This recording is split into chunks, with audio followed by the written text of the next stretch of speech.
Okay, so here's my response to our human neighbors, which again, we didn't have a whole lot of time to talk about in class, but I'll go through some of the basics here that'll be important for the exam. So the first question is the difference between personification and anthropomorphism.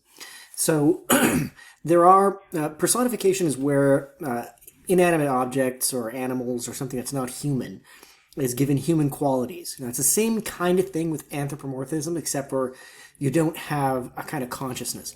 So with this, it would be personification because the magpies act like people, like they communicate. They're talking to you as narrators of the story. Whereas anthropomorphism would be something like, anthropomorphism is where you'd be giving human qualities to something. Like if you said the bananas were hiding behind the oranges in the crisper, right? So bananas can't hide, but that's kind of the distinction there. So personification is where you actually have something that's acting like a human. So that would be the most important thing here for that. So there are a number of curious elements in this story, specifically the relationship with kids. So the kids seem to be, and this might be just a kind of a generalization about the way kids are usually. They're kind of cruel because they torment the magpies. And the magpies are forever kind of confused by this. Most humans are kind of hostile to the magpies as well. There's at one point where there is a woman who is passed out in front of a pond, a fountain. And the narrator goes down to kind of see if she's okay. When the woman wakes up, she assaults the magpie, throws him, and he's knocked out for a while. Similarly, the gardener is one of these strange characters who seems to be omnipresent in a lot of ways, but also seems to be responsible for the disappearance of the magpies. So there are a number of moments where presumably some of them leave, like they move away from their little community because of the encroachment of humans. But other times it seems like, so the narrator's father follows the gardener, and then he disappears. And then there's this strange kind of grave that we find out later that looks like she's been killing and burying the various magpies. So a lot of this story has a relation to the way, the natural world, in whatever that means, is related to by humans and the way humans kind of encroach on it. So in question 5, the human's passion for life is the consumption of oil in lamps.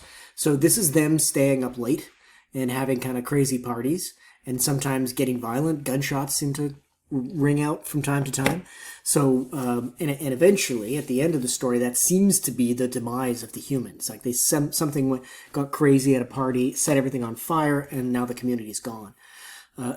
So there is a sort of the inherent destructiveness of humans and the collective kind of confusion by the magpies in this situation. There is a moment where they're inside of their nest, I suppose, and the gardener comes climbing up. And he says, I can hear her heartbeat, his wife's heartbeat, but I can't hear my own. And then there's this orange hat of the woman that, like, the landscape person, the gardener, who's peering into their nest, but then leaves them alone. And there's sort of curious understanding of what exactly that means.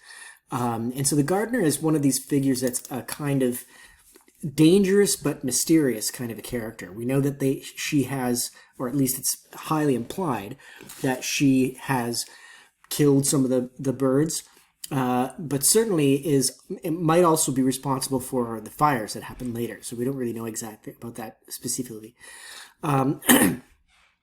So, and again, one of the questions here is asking how the magpies disappeared.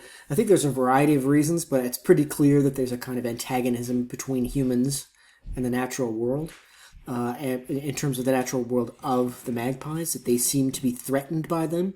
And the community, by the time at the end of the story, there's really only that original pairing that are still in that community. Everybody else has either been disappeared or has taken off.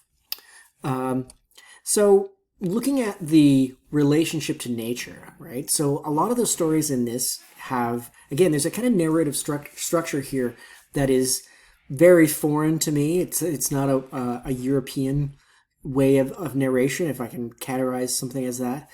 But it certainly has a different kind of perspective on the way humans interact with the natural world.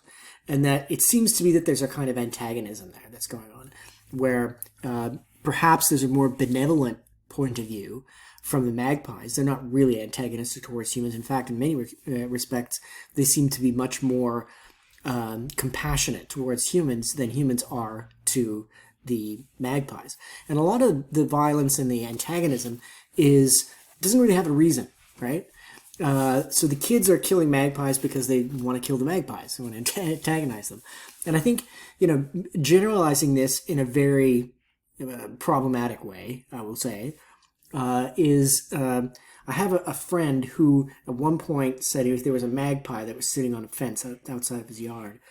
And so he went in to go and get his gun, which is, I guess, something that people do in Alberta. And I was like, oh, okay, well, why? He says, I'm going to shoot it. I was like, well, why? And he just looked at me quizzically. It's like, it's a magpie. That's what we do to them. We shoot them. So one of the more reviled, I guess, animals in the world are magpies for whatever reason. I had an ex that hated them because they tormented her cat, but, I'm all for tormenting cats, so that's fine. There's also a really interesting mural in the back behind Sunworks downtown here that has a guy's name is Willert, I think, William Willert, painted a huge mural and sort of in defense of magpies, saying that like they're really smart, they're interesting and creative, and most people don't like us.